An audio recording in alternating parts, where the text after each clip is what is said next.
My name is Schwan Park. I am Max's father. I am Mickey Park. I'm Max Park's mother.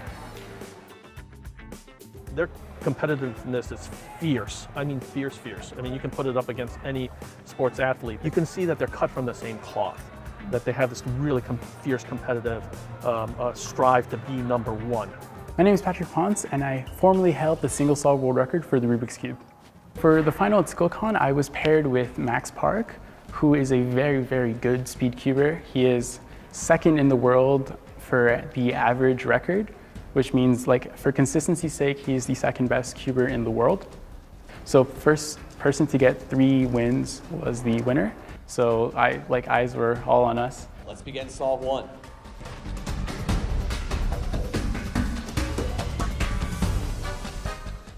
All right, Patrick takes solve 1, 6.71 against 7.10. We went back and forth. So the first solve I won by just a second, and then Max won. Unfortunate corner twist there. Max takes that one, 6.50. And then he won again. All right, Max advances to match point, 5.99 to 7.15, 2-1. And for the 4th attempt, I was on my last turn at maybe 5 seconds, and when I went to stop the timer malfunctioned. All right, we're gonna have to do a resolve on that one, unfortunately. We had an unfortunate timer reset for Patrick.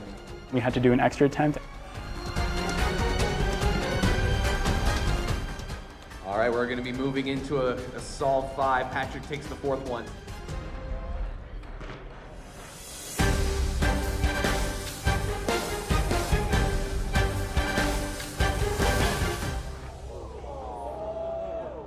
And Max takes it, 5.78 against 6.07. What an exciting final.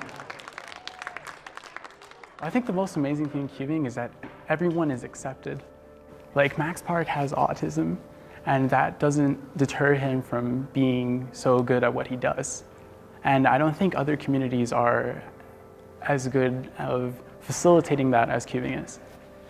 Originally, we never started cubing because of cubing. We started cubing because of Max's autism. You're really primarily working on one thing, which is a socialization.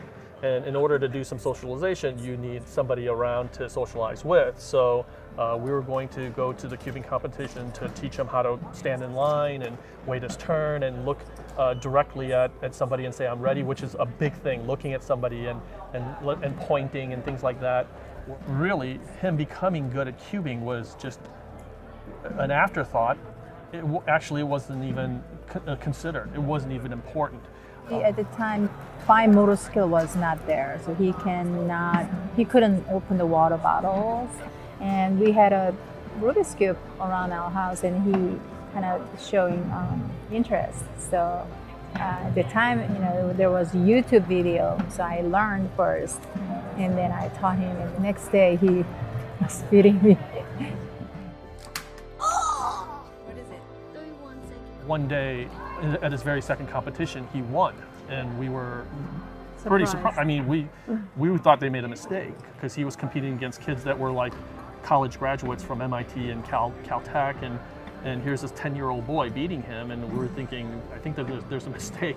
But we never thought that it would take him so far up to the point now that, he's being sponsored. Yeah, he's getting world records. He's being sponsored to travel over the world, and this is just all new territory for his mother and me.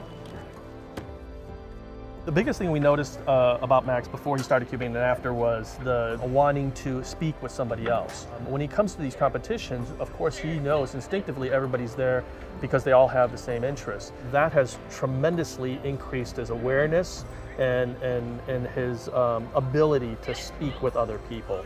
When we went to the World Championship and Max won, and of course we were very, very proud of that.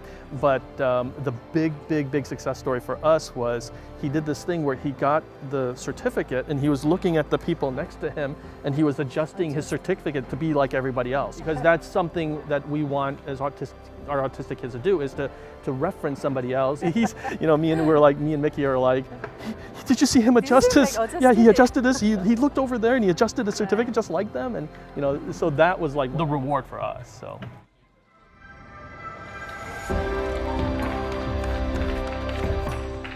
The cubing community did more than just accept Max. I've never met a group of people in the cubing community that is just a perfect representation of the utopian society.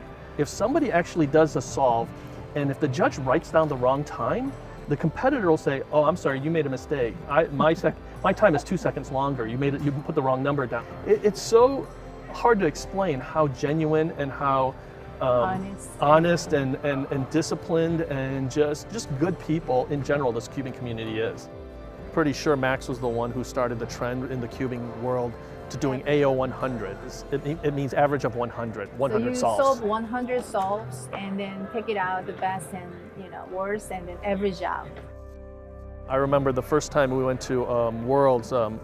So who does AO 100? Yeah, everybody was like joking, like going, who Max does was it? going around asking people, what is your AO 100 average? Now the AO 100 is a marker, a badge of honor and a marker for how good you truly are now in the cubing community. I think that he's had an influence in the cubing community of, like setting the standard for what you should do in order to best help yourself to succeed in this environment. Max is going to be incredibly happy to be in the Guinness World Record book because his whole life is about being number one and being the best and quantifying, and that being quantifiable. So to see his own name in the ranks of the best is going to be just amazing for him. And his motto is "Don't think, just solve."